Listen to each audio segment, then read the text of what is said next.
My name is Margaret Hale, and for 42 years, my husband Robert was my whole world.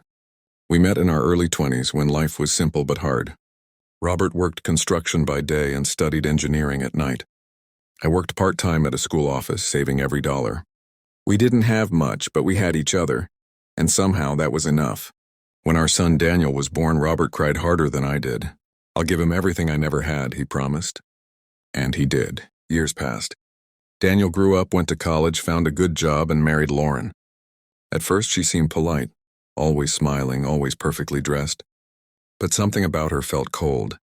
Her words were kind, yet her tone was sharp. She corrected me often, even over small things. Still, I stayed quiet, for Robert's sake, for Daniel's happiness. But everything changed one freezing winter morning. Robert collapsed at work. A massive heart attack. The hospital called me, but by the time I arrived, he was already gone. I remember holding his cold hand, whispering his name again and again, refusing to believe that 42 years of love could end in a single breath. After that, time lost meaning. Flowers arrived. Cards piled up. People spoke, but their voices sounded distant. Daniel visited once. Lauren stayed in the car. "I'll handle the funeral arrangements," he said. "Lauren knows good places." I didn't argue. I was too broken to care. 2 days later, I called Daniel to ask what time the funeral would be. No answer. I texted. Still nothing. Late that night, my phone buzzed.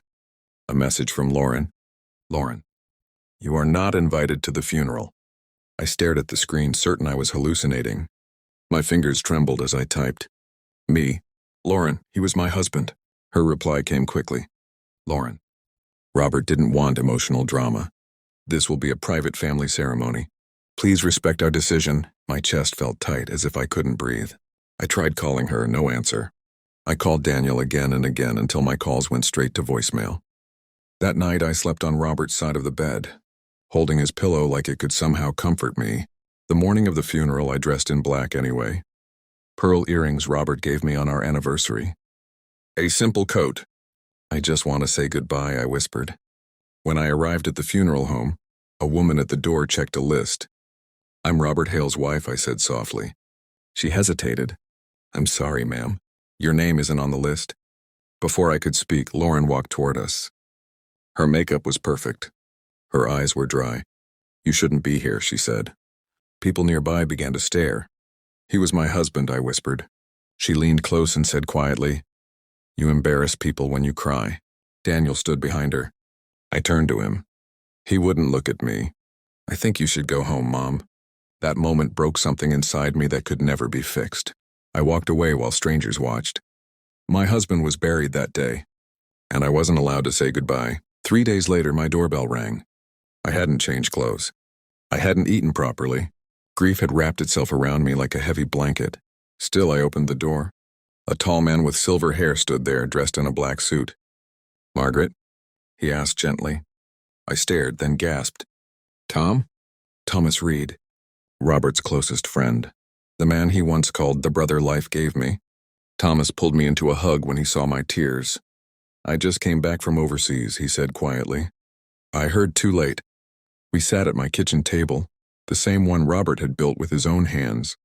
When I told him everything, the message, the funeral, Daniel's silence, his jaw tightened. "They did what?" he asked. "I wasn't allowed inside." Thomas stood up slowly. "That woman had no right." I thought that was all. I didn't know who Thomas Reed had become. The next morning, my phone rang. It was Lauren. Her voice was sharp, angry. "Why was my boss at your house yesterday?" I froze. "Your boss?" "Yes, Thomas Reed, CEO of Reed Industrial Group." My heart skipped. The same company Lauren constantly bragged about. "I've worked so hard to impress him," she once said proudly. "I didn't know he knew you." I swallowed. "He was like a brother to my husband." There was silence. Then the call ended. That afternoon, Lauren was called into an emergency executive meeting. She walked in confident until she saw Thomas sitting at the head of the table. He didn't smile. "Lauren Hale," he said calmly. "Do you know who Margaret Hale is?" "My mother-in-law," she replied. "And Robert Hale?" "My husband's father." Thomas leaned forward. "He was my brother." The room went silent. "He stood by me when I had nothing," Thomas continued. "He fed me, sheltered me, and saved my life. Lauren's face turned pale. "And you," he said, voice steady, "banned his wife from his funeral." She stammered. "I was protecting the company image." "You humiliated a grieving widow," Thomas interrupted. He turned to HR. "Effective immediately, Lauren Hale is terminated." She shouted. She begged. It didn't matter. Security escorted her out. That evening, Daniel came to my house furious. "You told him on purpose," he accused.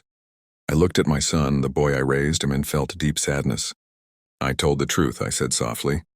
Nothing more. He had no reply. For the first time since Robert died, I felt something shift. Not happiness, but justice. Lauren's firing spread quickly.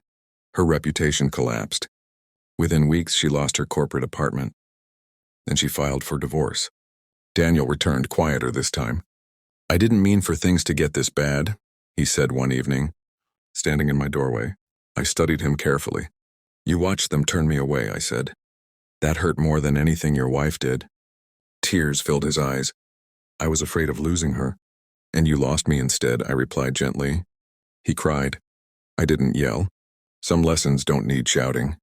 Months later, Thomas invited me to a private memorial he arranged himself. Just people who truly loved Robert. As the sun lowered, I placed flowers beside his name. "I'm here now," I whispered. "I never stopped loving you."